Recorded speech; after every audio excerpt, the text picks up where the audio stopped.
What if everything you've ever done to change your life was based on a fundamentally wrong premise?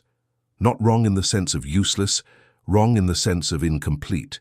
You've been visualizing, affirming, working your beliefs, practicing gratitude, trying to feel as if you already had it.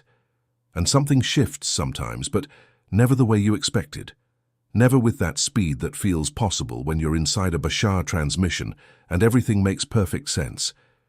The question no one is asking out loud is this: what if the problem isn't how much you believe, but what you believe you're doing? What quantum physics and Bashar's teachings reveal together, when you place them side by side with honesty, is that changing realities is not a building process. It's a jumping process. It's not a journey from A to B. It's a shift in tuning so complete that A and B no longer exist on the same timeline. Bashar calls this shifting, and most people who know this concept are still trying to do it with the wrong tools, like trying to tune a digital radio using the knobs of an analog one. Today, you're going to understand the real mechanics. And when the mechanics make sense, days, not years, become enough. If you made it here, it wasn't by accident. Frequencies find each other. Subscribe to this channel if you want to keep going deep into these teachings. Not the surface version, not the 5-minute summary, but the layer that actually changes something on the inside. You deserve more than content. You deserve clarity. You don't change your reality. You change realities. Let's start with the foundation, because without it, everything else sounds like empty motivation. And you've had enough empty motivation already. Quantum physics, not the metaphorical version, but the real science that physicists like David Deutsch and Hugh Everett dedicated their lives to developing, proposes something that still makes the mainstream scientific community uncomfortable. All possible outcomes of any quantum event actually happen, simultaneously, in parallel branches of reality that exist with the same ontological validity as the branch you're in right now. This isn't poetry. This is what Schrödinger's equation describes when you take it seriously without prematurely collapsing its implications. Bashar arrived at this same conclusion through a completely different path, through transmission, through consciousness, and what he describes is structurally identical. You exist within a field of infinite parallel realities, all equally real, all existing now. What you call your life is simply the sequence of parallel realities your consciousness is visiting, frame by frame, moment by moment, guided by your dominant frequency. Like a film, not a story being written, a film that already exists in its entirety, from which you are choosing, with every emotional state, with every activated belief, with every moment of resistance or surrender. Which frame comes next? Think of a library, not a small one. An infinite library where every book is a complete version of your life, each shelf a different timeline. The version where your business flourished, the version where the love you want is present and natural, the version where your body is in deep health, the version where you wake up with purpose every day.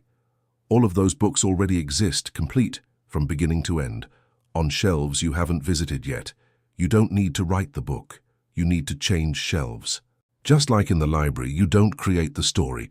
You access the one that already exists. You don't change your reality. You change realities. Now, here is what complicates everything, and also what simplifies everything, depending on how you receive this. If parallel realities already exist, if the book of your fullest life is already written and on the shelf, what determines which reality you're visiting at any given moment? Not your desires, not your prayers, not the intensity with which you want something. Bashar is absolutely clear on this, and it's the point where most people unconsciously resist because the implications are simultaneously liberating and uncomfortable. What determines which reality you inhabit is your state of being, not what you think, what you are. The emotional, energetic state you are genuinely, physically broadcasting in this moment.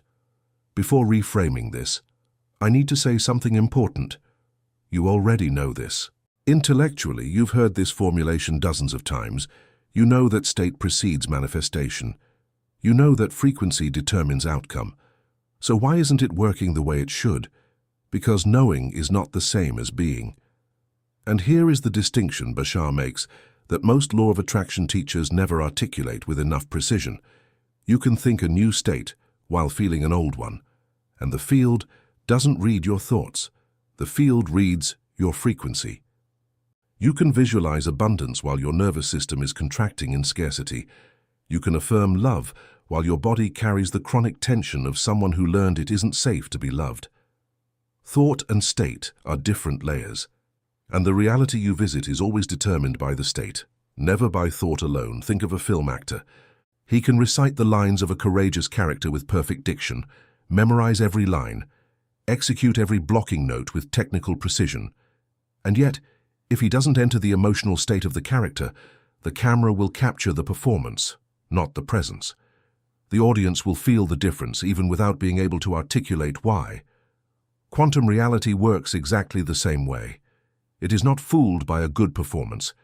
It responds to genuine presence, to real state. For me, this became viscerally clear at a very specific moment. I was in the middle of an alignment practice, breathing, visualization, the full protocol, and I noticed there was a part of me watching the practice from outside, like a director watching an actor. That part was evaluating whether I was doing it right, whether I was feeling enough, whether I was convincing the universe. And in that moment, I understood. Where there is an evaluator, there is no presence. And without presence, there is no real frequency shift. It was spiritual performance, sincere, well-intentioned, but still performance. You don't change your reality. You change realities. So how do you actually change realities in a few days? Not in years. Not after a long arc of spiritual growth. In days. Because Bashar states this, not as motivational hyperbole, but as a mechanical description of how reality works. And the mechanics, when you understand them, completely justify that claim. Reality shifting happens when three conditions align simultaneously. Not sequentially, simultaneously. The first condition is frequency clarity, not desire clarity, not a detailed vision board, but a bodily, felt clarity of the emotional state of the version of you who is living the reality you want. Not how it looks, how it feels in the body. What is the energetic texture of waking up as that person? What is the quality of the inner silence of someone who lives with that level of abundance, love, purpose? That is what you need to access. Not imagine from the outside, but feel from the inside. The second condition is what Bashar calls releasing the anchor. And this is the part that frightens most people, because it feels irresponsible. Releasing the anchor means genuinely, not performatively, stopping the use of your current reality as evidence of what is possible for you. Your current reality is a result. It is the echo of a past frequency. It has nothing to say about what is available to you now in this moment if your frequency has shifted. But as long as you use it as proof, as long as you look at the bank balance or the absent relationship or the ailing body and say, this is what is real, you are rereading the past as if it were the future, and the field obeys. It keeps sending you the echo of what you are broadcasting as real. Think of an anchored boat. The engine can be running, the propeller can be spinning at full force, the steering can be pointing in the right direction, but as long as the anchor is at the bottom of the ocean, the boat goes nowhere.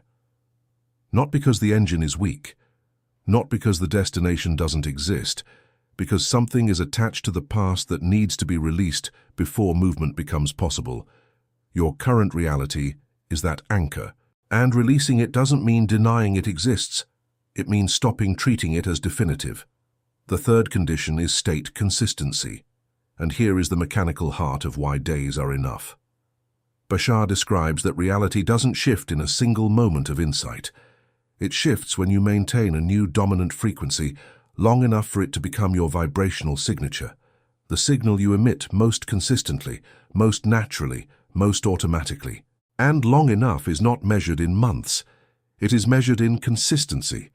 A person who genuinely maintains a new state for 4, 5, 6 consecutive days, not perfectly but dominantly, begins to see reality respond.